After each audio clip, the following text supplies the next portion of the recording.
Good everyone, welcome to this video, and today we have a review of the Swedish T-26E.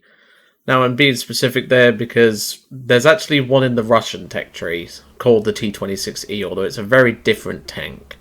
Additionally, I'm stating Swedish because this is in the Swedish tech tree, it's just a vehicle from the sub-Finnish tree. So don't get angry at me and saying, oh, it's a Finnish tank. Yes, I know, I'm simply stating it as a Swedish tank, so that way people can find it a little bit easier. So this tank costs 400 golden eagles and is very slightly different to the one in the tech tree, that being the Vickers Mark E, and is a rival in a way to the Stridsvagn M39 premium tank. Now this tank is obviously more expensive than the Stridsvagn, so is it worth the extra investment? Well, let's discuss. So this vehicle changes mainly technically two things from the regular Vickers Mark E in the tech tree. That being, of course, the gun and the gun mantlet. The turret remains the same, the hull armour overall remains the same, the mobility remains pretty much the same. Whilst you do get 0.2 of a ton added on, it's worth the trade-off, I think. But of course, the Vickers Mark E in the tech tree does not gain access to an APHE round stock. You have to grind this thing, and it's a rank 4 upgrade. Now, personally, I would put it here, because that way it makes it a little bit easier to grind this thing. But once you do get the APHE, it's more than sufficient. But the T-26E being a premium is, of course, getting it straight out of the box. So trading 0.2 of a ton to your already, shall we say, horrendous 10 horsepower per ton, give or take, is it worth the extra investment of 150 GE more than the Stridsvagn M39? And I'm going to have to say no. Whilst I have had some fun in this tank, the problem is that the M39 pretty much does everything better than this thing. Whilst it doesn't have as potent of an APHE round, it just does everything better. And honestly, it's kind of sad that they've actually had to put this tank at this price, because I think they need to lower it.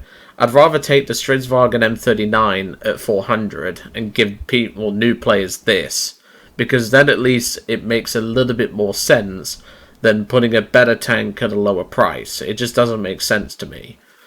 The reason why I say that is, as I said, the same vehicle internals are fine, but it's mainly down to the gun, and I reckon this is probably why the price is higher than the M39.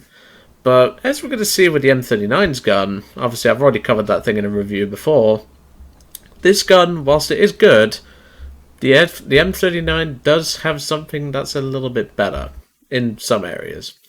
So the 70mm of penetration is obviously higher than the Vickers Mark E in the tech tree. It also has a bigger bursting charge, and generally speaking you'll be 1 or 2 shotting most vehicles that you run into with this vehicle. And that's where the problem lies. As I've already pointed out, the mobility is exactly the same as the one in the tech tree, and the one in the tech tree isn't exactly great. And whilst adding 0.2 of a ton makes a slight difference, it doesn't exactly help the vehicle when it's already not that fast. Additionally, you keep the -6 gun depression that a regular T-26 turret would, whereas the Vickers Mark E in the tech tree has 10 degrees of gun depression. But otherwise, this vehicle does have benefits, but also flaws compared to the one in the tree. So as I said, I don't think this thing is worth the money, and I'm going to nail that point home as we take a look at the M39. And yes, this is the PewDiePie skin, it's free, okay? But as I said, the gun on this has -15 gun depression, which is even better than the Vickers Mark E, and as we'll see with the unlockable shells, obviously this is a premium so it comes straight away. Whilst you do get the same round, give or take, as the Vickers Mark E, this is where it sort of dies off, really. The T-26 just can't keep up with this tank in a mobility race, and cannot keep up with it in terms of a firepower race. This is an APDS round with 105mm of penetration, which is insane for its BR. And given this tank's high rate of fire, yeah, I think I know what's winning this argument. And even the turret armor is much better. Obviously, this used to be 50, if memory serves me correctly, but they have obviously changed that. And this used to be 13, I think. This didn't used to be much stronger. But generally speaking, this tank is just better. Whilst it does lose one crew member, this tank just doesn't really bring anything to the table, unfortunately, compared to that. So if you're going to buy anything, I'd buy the M39. But as you'll see in the gameplay, this thing can still do some work.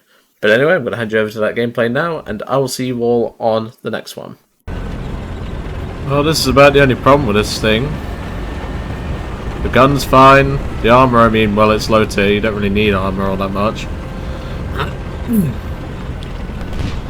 And, yeah, the mobility is a bit subpar, like in the Tech Tree Vickers Marquee.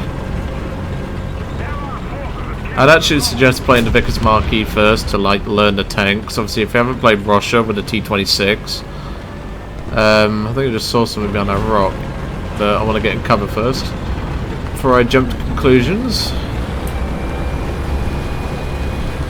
But yeah, as I was saying, generally I'd recommend playing the Tech Tree Vickers Marquee, see if you like it. If you don't, you're probably not going to like this thing.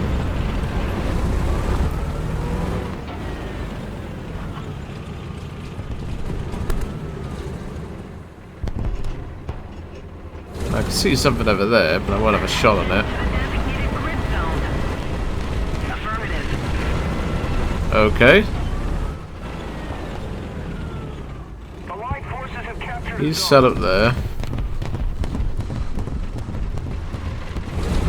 Yeah, I don't think there's anyone coming this way. The shot's been fired up there. Oh, there's something over there actually. Is it dead? Yes, it is. Just thought I'd double check because the Soviet coax has pretty good velocity.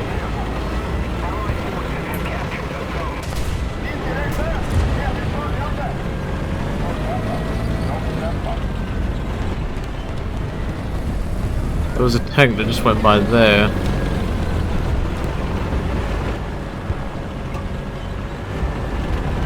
And they're capping B, so they're definitely on there. Okay then.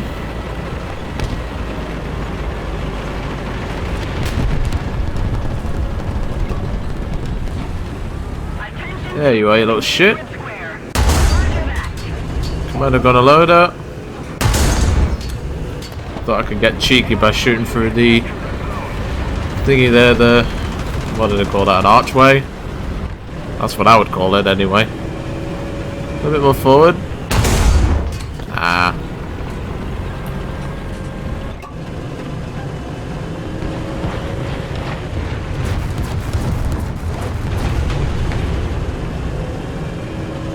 Come on, dude. Ah, how did I miss that? That's embarrassing.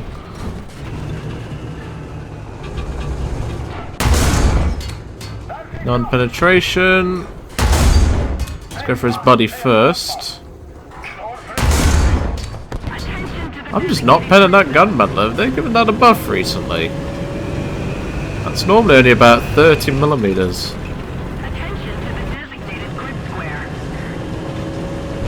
I guess maybe they've given that gunman of his a buff. That's my guess.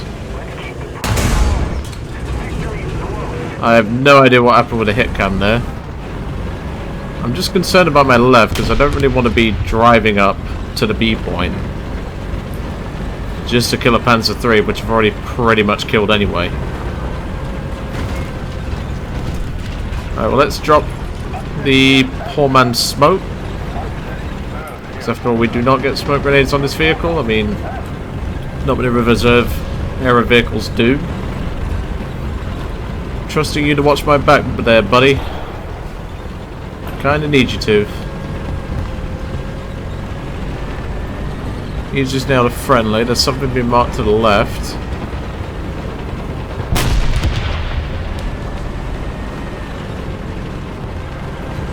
He's going to be behind this building here. Yeah, I can see his commander's hatch right there.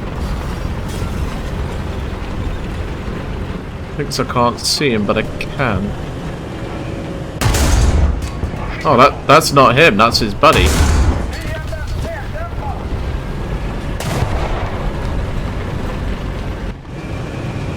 Hello.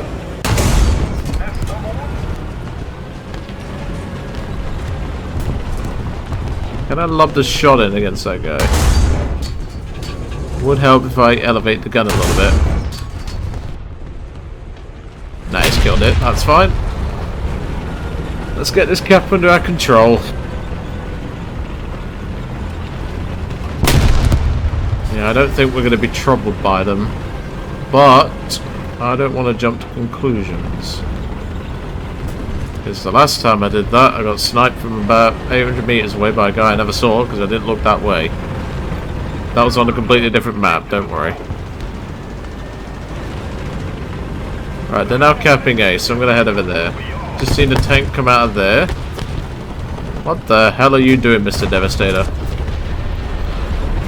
Exploding is what you're doing. That's the thing about this thing, though, like, it, on paper, for Sweden / Finland, it's not bad at all. Like, it's a little bit slow, but it brings much better APHE to the party. And just in general, it's a lot more consistent with its APHE, because obviously this is a premium, you get it stock. Well, I say stock. Gotta try something naughty here. Yep, there we go. It's not very often I get to pull off a shot like that. It's quite difficult to do, to be honest. There goes him. I don't want to be spawn camping, I'm going to head over to the A point.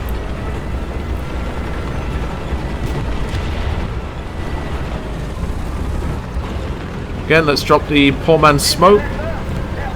There is a medium pushing up here, which I might want to deal with first, because I'm quite slow.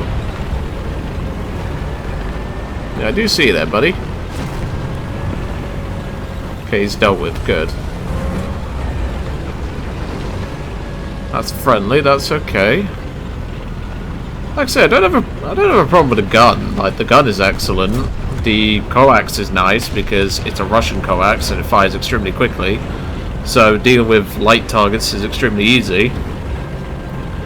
My only quarrel is the mobility, but to be fair, it's the same as, like, it's a little bit faster top speed wise than the T-26, but otherwise it's basically a T-26 mobility wise. Okay, you killed him, good. Well, we've got all the caps pretty much, so we're pretty much golden to just sit on our ass now and just wait for enemy tanks to come in. That's a flak truck. I don't want to piss that off. Because that's one other thing you don't get in this thing. You don't get a HE round.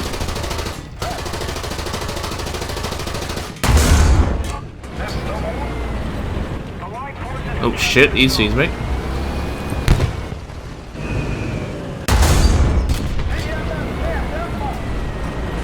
Would help if I wasn't trying to drive up a friggin' rock. Yep, here comes the potential revenge kill. Yep, there it is. I knew that was coming because that guy's been after me the entire bloody game, it seems. Well, there you go. This thing can definitely do some work. Is it the best premium that you could get? Absolutely not, but, well, if you've already got the Tech Tree M39, I suppose it's something. Let's see how she pays. Even though we died right at the end there, which was disappointing, but oh well. Kind of deserved, given that I'd let the teammates capture the A point, and then I just shot into the spawn because I had nothing else to shoot at. But yeah, not a bad result. Got the last camouflage unlocked as well. I don't think it's too bad, but I would say for a new player, get the M39 over this.